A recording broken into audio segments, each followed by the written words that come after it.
बादल कप्पे के साथ उसकी माँ और छोटा भाई भी रहा करता था। बादल कप्पे का छोटा भाई बहुत मेहनती था। वो सुबह सवेरे घर से निकल जाता और सारा सारा दिन जंगल में लकड़ियाँ काटा करता था।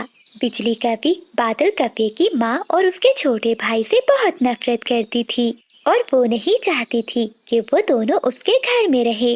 बादल जी, बहुत हो गया। अगर आज अपनी माँ और छोटे भाई को घर से ना निकाला तो मैं अपने मायके चली जाऊंगी। बिजली, वो सारा दिन मेहनत करके हमारे लिए भोजन लाता है। भला उसके रहने से तुम्हें क्या होता है? तुम उसे यहाँ रहने दो। और माँ भी तो भैया की वजह से ही यहाँ रह रही है। हमारी इज्जत नहीं, इस घर पे रहने का कोई फायदा नहीं। उदास होकर भोला कौवा अपनी माँ को लेकर वहाँ से चला जाता है। फिर बादल कौवा भी अपने घर में चला जाता है। रात होते ही जंगल में तेज बारिश शुरू हो जाती है। बादल कौवे का छोटा भाई और उसकी माँ सारी रात एक पेड़ के नीचे बैठकर गुजारते हैं। अगली सुबह हो जाती है, लेकिन बारिश वैसे की वैसी ही थी। मानो चिड़िया और चीकू तोता भोजन लेने जा रहे थे। वो कौवों को देखकर वहाँ आते हैं। अरे भोले भैया, आप ऐसी बारिश में माची को लेकर यहाँ क्यों बैठे हुए हैं? चिड़िया बहन, मुझे और माची को मेरे भैया और भाभी ने घर से निकाल दिया है। हमारे पास तो कोई भी घर नहीं है। मैं अपनी बूढ़ी माँ को लेकर कहाँ जाऊँ? चिड़िया बहन, वो कौवे बहुत बुरे हैं। बादल को तो अपनी माँ पर भी जरा दया नहीं आई। हाँ तोते भैया, उन कौवों से कोई भी उम्मीद नहीं रख सकता। चलिए माची और भोले भैया, आप दोनों मेरे साथ मेरे घर में चले। फिर मानो चिड़िया उन दोनों को अपने साथ अपने घर पे ले जाती है। चिड़िया बेटी, तुम्हारा बहुत बहुत धन्यवाद। अगर ऐसी बारिश में तुम हमारी मदद न करती तो हम शायद मर ही जाते। नहीं माची, ऐसा मत कहिए। चिड़िया बहन, मैं आवारा कौवा नहीं हूँ। मैं काम में आपकी मदद करूँगा। हाँ भोले भैया, मैं भी आप दोनों का घर बनाने में आपकी मदद करूँगी। बारिश रुक जाती है। भोला कौवा फिर से अपने काम पर चला जाता है। भूरा कौवा सारा दिन लकड़ियाँ काटता है और वो लकड़हारे पक्षी को लकड़ियाँ बेचकर भोजन खरीदता है। अरे भोले भैया, इन सब की क्या जरूरत थी? चिड़िया बहन, आप भी तो हमारी मदद कर रही हैं। मेरा भी फर्ज बनता है कि मैं भी आपके लिए कुछ करूं। फिर भोला कौवा दिन रात मेहनत करके अपने और अपनी माँ के लिए घर भी बना लेता है। चिड़िया बेटी, तुम्हारा बहुत बहुत धन्यवाद। मेरे बेटे ने अपना घर बना लिया है। अब हम अपने घर में ही जाकर रहेंगे। हाँ चिड़िया बहन, माँ ठीक कह रही है। तुम्हारा बहुत बहुत धन्यवाद। तुमने हमारे मुश्किल के समय में मदद की। भोले भैया, जो मेहनत करता है उसे हमेशा सफलता मिलती है। फिर भोला कौवा अपनी माँ को लेकर अपने घर में चला जाता है। बादल जी, उठो, जाकर कोई काम धंधा करो। बारिशों का मौसम शुरू होने वाला है। अगर बारिशें शुरू हो गई तो हम खाएंगे कहाँ से? तुम भी तो हर समय घर में सोई ही रहती हो। जाओ, तुम काम कर लो। तुमने ही तो माँ और भाई को घर से निकाला था। भाई मेरा कमा कर लाता था और माँ तुम्हें पकाकर खिलाती थी। कितनी अच्छी जिंदगी गुजर रही थी। तुमने ही अपने साथ मुझे भी मुसीबत में डाल दिया। ऐसे ही 2 दिन गुजर जाते हैं और फिर जंगल में बारिश शुरू हो जाती है। बिजली और बादल के पास खाने के लिए कुछ भी नहीं था। जब बिजली को भूख सताती है तो वो अपने घर से निकलती है। वो तेज बारिश में जंगल में दाना ढूंढने जाती है, लेकिन जंगल में तो हर तरफ पानी ही पानी था। जंगल में तो पानी ही पानी है। वो सामने घर किसका है? वहीं जाकर देखती हूँ। बिजली कभी घर के दरवाजे पर जाकर दस्तक देती है। कबूतर दरवाजा खोलता है। क्या हुआ कभी? यहाँ क्या करने आई हो? कबूतर भैया, मैं भूखी हूँ, मुझे कुछ खाने को दे दो। मेरे पास थोड़े ही सरसों के बीज हैं। अगर वो मैं तुम्हें दे दूं तो मैं क्या खाऊंगा? ऐसा कहते हुए कबूतर दरवाजा बंद कर देता है। जब बिजली कभी पीछे मुड़कर देखती है तो पीछे उसका देवर खड़ा था। भाभी, आप मेरे साथ आइए। मेरे पास भोजन है, मैं आपको भोजन देता हूँ। बिजली कभी बहुत शर्मिंदा होती है। उसे बहुत भूख लगी थी। वो भूरे कौवे के साथ चली जाती है। माँ जी और भोले, ये घर किसका है? बेटी, ये घर हमारा है। हमारे छोटे देवर ने बहुत मेहनत से बनाया है। हाँ भाभी, ये अनाज की टोकरी आप ले जाएं और भैया को भी देना। जब तक बारिशें हो रही हैं, आप ये भोजन मुझसे ले जाया करें। भोले, अब तुम मुझे शर्मिंदा कर रहे हो। तुम और माँ जी चलो मेरे साथ और मुझे माफ कर दो। भाभी, अगर आप हमें घर से ना निकालती तो मैं शायद कभी अपना घर ना बना पाता। मैं और माँ जी यहाँ खुश हैं। फिर बिजली का भी भोले कपे से भोजन लेकर चली जाती है और अपने किए पर बहुत शर्मिंदा होती है। बादल भैया और बिजली बहन, हमें यहाँ से जाना होगा। मौसम बदल रहा है, ठंड के साथ साथ बारिशें भी शुरू होने वाली हैं। जंगल के सभी पक्षी जाने की तैयारी कर रहे हैं, आप भी तैयार हो जाएं। कोई चाहता है तो जाए, मैं और बादल जी तो इसी जंगल में ही रहेंगे। हाँ, बिजली ठीक कह रही है। हम ये मीठे मीठे फल, दाना और खेत छोड़कर नहीं जाएंगे। बादल भैया, जान है तो जहान है। हम सब पक्षी इतनी ठंड और बारिशों को नहीं झेल सकते। हम सबको दूसरे जंगल की ओर परवास कर जानी चाहिए। अगर कोई भी पक्षी इस जंगल में रह गया तो वो मर जाएगा। मानो चिड़िया उन्हें मनाने की बहुत कोशिश करती है, लेकिन वो पति पत्नी चिड़िया की एक भी बात नहीं सुनते। थक हार कर मानो चिड़िया वहाँ से चली जाती है।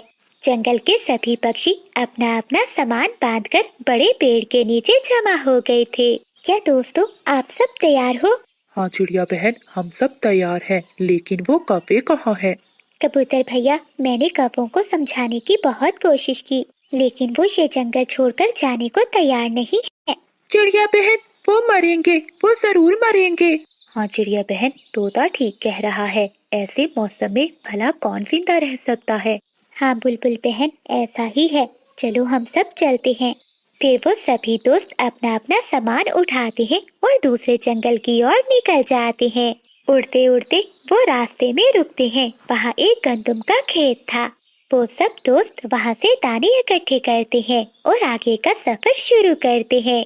शाम हो जाती है, लेकिन वो सब दोस्त अभी भी रास्ते में थे। वो सभी दोस्त घने जंगल में रुकते हैं। दोस्तों, ये जंगल हमारा नहीं है, इसलिए हम सब दोस्तों को इस जंगल में सावधान रहना होगा। हाँ चिड़िया बहन, हम सबको बारी बारी पहरा देना होगा। हम में से हर पक्षी बारी बारी रात को पहरा देगा। ठीक है कबूतर भैया। सबसे पहले मानो चिड़िया ऊंचे पेड़ पर बैठ जाती है और बाकी सब पक्षी सो जाते हैं। बिजली कवि और बादल कव्वा अपने घर में आराम से लेटे हुए थे।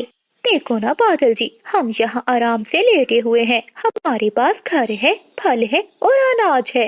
भला हम क्यों दूसरे पक्षियों की तरह मुसीबत उठाएं? हाँ बिजली, इतनी दूर प्रवास करना कोई आसान काम नहीं है। देखना, उन पक्षियों को तो रास्ते में चीलें ही खा जाएंगी। मानो चिड़िया पहरा दे रही थी, तभी उसे दूर से चीलों की आवाज सुनाई देती है। मानो चिड़िया भागी भागी अपने दोस्तों के पास आती है। उठो दोस्तों, उठो, जल्दी करो, मैंने अभी चील की आवाज सुनी है। वो सभी पक्षी जल्दी से उठ जाते हैं और कुछ झाड़ियों के पीछे छुप जाते हैं। दो चीलें वहाँ आ जाती हैं। छोटी, पक्षियों की खुशबू तो यहीं से आ रही थी। लगता है डर कर भाग गए। हाँ बड़ी, चलो अब घर चलते हैं, मुझे बहुत नींद आ रही है। फिर वो दोनों चील बहनें वहाँ से चली जाती हैं। पक्षियों की मुश्किल भरी लंबी रात गुजर जाती है। फिर सभी पक्षी अपना अगला सफर शुरू करते हैं। शाम होने से पहले पहले वो सब दूसरे जंगल पहुँच जाते हैं। वो जंगल बहुत अच्छा था, वहाँ का मौसम भी बहुत सुहाना था। वो काफी पूरा दिन जंगल में घूमते, क्योंकि कोई भी पक्षी उस जंगल में नहीं था। वो पति पत्नी कभी चिड़िया के घर में जाते और कभी तोते के घर में। बादल जी, वो मोटी चोंच वाला अपने घर में कुछ भी नहीं रख कर गया। हाँ बिजली, कोई भी पक्षी अपने घर में कोई भी काम की चीज नहीं रख कर गया। दूसरे जंगल में सभी पक्षियों ने अपने अपने लिए छोटे छोटे घर बना लिए थे। वो सब पक्षी अब बहुत खुश थे, क्योंकि उनके पास खाने के लिए दाना भी था। वो सब दोस्त अब इकट्ठे थे। ऐसे ही कुछ दिन बीत जाते हैं। कौवों के जंगल में अब ठंडी हवाएं चलने लगी थी। बादल जी, बहुत सर्दी है। हाँ बिजली, आग भी जल रही है, लेकिन फिर भी सर्दी कम नहीं हो रही। बादल जी, हमें डरने की कोई जरूरत नहीं, हम बहादुर कौवे हैं। वो पति पत्नी ऐसे कई दिन गुजारते हैं। एक दिन जंगल में बहुत तेज बारिशें शुरू हो जाती हैं। अब तो कपों की सूखी लकड़ियां भी खत्म हो गई थी और तेज बारिश के कारण उनके घर की छत भी टपक रही थी। बादल जी, आग भी नहीं जल रही, लकड़ियाँ गीली हैं और ये छत भी टपकने लगी है। बिजली, अब तो मुझे भी बहुत ठंड लग रही है। वो पति पत्नी वो रात बहुत मुश्किल से गुजारते हैं। बादल जी, क्या हम जिंदा है? हाँ बिजली, हम जिंदा है। हमने बहुत बड़ी गलती की, हमें भी अपने दोस्तों के साथ चले जाना चाहिए था।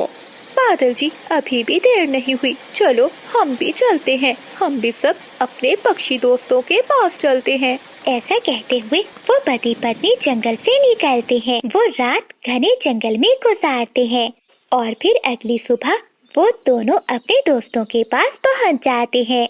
चिड़िया बहन, तुमने ठीक कहा था, जान है तो जहान है, हमें माफ कर दो। ठीक है बिजली बहन, अब हम सब मिलकर आपके घर बनाने में भी आपकी मदद करते हैं। फिर वो सभी दोस्त मिलकर कपों का भी घर बनाते हैं और सभी पक्षी खुशी खुशी उस जंगल में रहने लगते हैं। प्यारे दोस्तों, इस कहानी को लाइक करना मत भूलिएगा। आपका धन्यवाद। आंटी जी, आप जाओ और मानो चिड़िया से 2 दाने ही उधार मांग लाओ। अगर मुझे आज दाने ना मिले तो मैं भूख से मर जाऊंगी। बबली, ये बारिशें भी कई दिनों से रुक गई हैं। अब तो मुझे शर्म आती है, मैं कैसे बार बार चिड़िया के घर दाना मांगने जाऊं। बंटी जी, चिड़िया बहुत दयालु है, वो किसी को भी खाली पंखों नहीं लौटाती। तेज बारिश में बंटी कबूतर छाता लिए अपने घर से निकलता है और मानो चिड़िया के घर पर जाकर दरवाजे पर दस्तक देता है। चिड़िया बहन, मैं हूँ बंटी कबूतर, दरवाजा खोलो। छोटे, मुझे लगता है बादल की लॉटरी लगी होगी। नहीं नहीं बड़े उल्लू, बस तेरी भाभी का आज जन्मदिन है, इसीलिए पार्टी दे रहा हूँ। हाँ हाँ, अगर ऐसी बात है तो हम जरूर आएंगे। ठीक है बड़े उल्लू, लेकिन इस बात का ख्याल रखना, खाली पंख मत आना। तुम्हारी भाभी को तो पता चले कि मेरे दोस्त कितने अमीर हैं। अरे अरे काकी, ये कैसी बात कर दी तुमने? भला हम भाभी के जन्मदिन पर कैसे खाली पंखों आएंगे? तो ठीक है, मैं चलता हूँ, तुम तीनों शाम को आ जाना। इतना कहकर बादल कप्पा अपने घर को लौट जाता है। बादल जी, मान गए आपके दोस्त? मानेंगे क्यों नहीं, 1 नंबर के लॉफर हैं। खाने के पीछे तो वो बहुत भुक्कड़ है। रात हो जाती है। आ गए तुम तीनों? ये तुम कैसी बातें कर रहे हो बादल? भाभी जी का जन्मदिन है और हम ना आते? वैसे भाभी जी हैं कहाँ? वो तुम्हारे लिए भोजन बना रही है, तुम तीनों बैठो, मैं अभी आता हूँ। ऐसा कहते हुए बादल कप्पा रसोई में बिजली कप्पी के पास जाता है। अरे क्या हुआ बिजली, अभी तक मुर्गी पकी क्यों नहीं? अरे, मरी हुई मुर्गी भला थोड़ी ना जल्दी पकती है। तुम अपने दोस्तों के पास बाहर जाकर बैठो, जब पक जाएगी तो मैं ले आऊंगी। बड़े भैया, मुझे तो बहुत भूख लगी है। बादल यार, अभी तक भोजन नहीं बना। हाँ हाँ, बस पकने ही वाली है। दरअसल वो देसी मुर्गी है ना, इसलिए। अच्छा अच्छा, मुझे ये बताओ, तुम तीनों अपनी भाभी के लिए गिफ्ट लाए हो ना? फिर क्या हो गया है बिजली, सुबह सुबह क्या ढूंढ रही हो?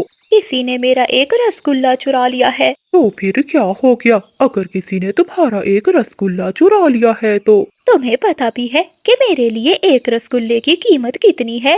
मुझे अच्छे से याद है, मैंने 5 रसगुल्ले गिन कर रखे थे, अब बस 4 ही बचे हैं। बिजली, हो सकता है तुमने गलत गिन लिए हो। वैसे भी बुढ़ापे में याददाश्त कमजोर हो जाती है। क्या बुढ़ापा? मेरी बस चोंच घिसी है, अकल नहीं। वैसे भी खाने पीने की चीजों का मुझे हिसाब बराबर याद रहता है। हाँ बिजली, ये बात ठीक है, खाने पीने के मामले में बहुत पक्की हो। क्या क्या कहा तुमने?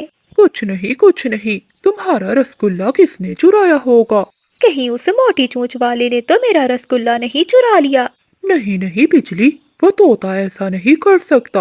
अरे, वो मोटी चोंच वाला कैसे नहीं हो सकता? तुम्हें याद है, एक बार उसने मेरी खीर खा ली थी और इल्जाम बिल्ली पर लगा दिया था। लेकिन बिजली, वो तो बहुत पुरानी बात है। बात पुरानी है तो क्या हुआ? तुमने वो कहावत नहीं सुनी? चोर चोरी से जाए लेकिन हेरा फेरी से ना जाए। लेकिन अब क्या होगा? होना क्या है, मैं पकड़ूंगी चोर को। ऐसा कहते हुए बिजली मौसी अपने घर से निकलती है और पड़ोस पे तोते के पास जाती है। अरे ओए मोटी चोंच वाले तोते, निकल बाहर। अरे क्या हो गया मौसी, क्यों चिल्ला रही हो? अच्छा, तो तुझे कुछ नहीं पता? हाँ, मुझे कुछ नहीं पता, लेकिन हुआ क्या है? एक तो मेरे रसगुल्ले चुरा कर खाता है और ऊपर से अनजान बन रहा है।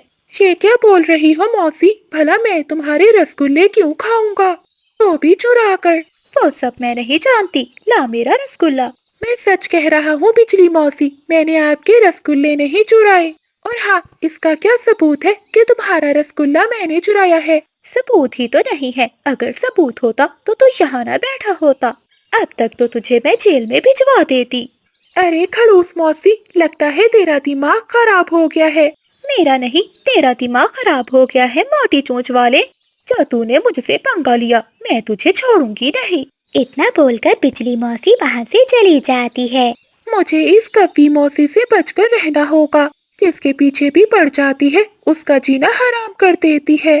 क्या हुआ बिजली, मिला तुम्हारा रसगुल्ला? अरे गधे की पूंछ, अगर मिलता तो मैं यहाँ क्या खाली पंख खाती? वो मैं तो ऐसे ही पूछ रहा था। चुप कर जा, अगर चोर मुझे मिल जाता तो मैं उसके टांगे तोड़ देती। ऐसे ही कुछ दिन बीत जाते हैं। बहुत दिन हो गए खीर खाए हुए, आज तो बिल्ली मौसी ने भी दूध नहीं पिया, क्यों ना बचे हुए दूध की खीर बना लूं। हाँ, ये बढ़िया रहेगा। ऐसा सोचते हुए बिजली का भी रसोई में जाकर खीर बनाने लगती है। वाह वाह, कितनी स्वादिष्ट खुशबू आ रही है, कितने दिन हो गए थे खीर खाए हुए। रोज तो ये बिल्ली दूध पी जाती है, आज तो मैं मजे मजे से खीर खा कर रहूंगी। बिजली मौसी अपनी रसोई में खीर बना रही थी, तभी बाहर से एक भिखारन चिड़िया गुजरती है। अरे वाह, कितनी अच्छी खुशबू आ रही है, लगता है कपी मौसी खीर बना रही है। अरे अंदर है कोई, मैंने 2 दिनों से कुछ नहीं खाया, क्या मुझे कुछ खाने को मिलेगा ऊपर वाले के नाम पर? तभी बिजली मौसी बाहर आती है। अरे इतना गला क्यों फाड़ रही है? कुछ खाने को मिल जाएगा क्या मौसी? मैंने 2 दिनों से कुछ नहीं खाया। कुछ नहीं है मेरे पास, जा जा आगे जा। परंतु मौसी, तुम्हारे घर से तो खीर की बहुत अच्छी खुशबू आ रही है, अगर मुझे थोड़ी सी खीर मिल जाती तो मेरा भी पेट भर जाता। अरे ओ भिखारन, वो खीर मैंने अपने लिए बनाई है, ना कि तेरे लिए। वैसे भी इतनी स्वादिष्ट खीर मैं किसी को नहीं देने वाली, चल भाग यहाँ से। लगता है ये मौसी मुझे कुछ भी नहीं देने वाली, मेरा यहाँ से जाना ही ठीक होगा, वरना ये मौसी मुझे मारेगी। फिर भिखारन चिड़िया वहाँ से चली जाती है। देखो तो, है भिखारन और सपने देख रही है खीर खाने के। फिर बिजली मौसी रसोई में वापस आ जाती है। अच्छा ही हुआ मैंने उस भिखारन को भगा दिया, वरना हर रोज मेरे दरवाजे पर भीख मांगने आ जाती। अरे वाह बिजली, खीर बना रही हो? हाँ हाँ, बस अपने लिए। क्यों, मुझे नहीं दोगी? नहीं नहीं, मैं ये बस अपने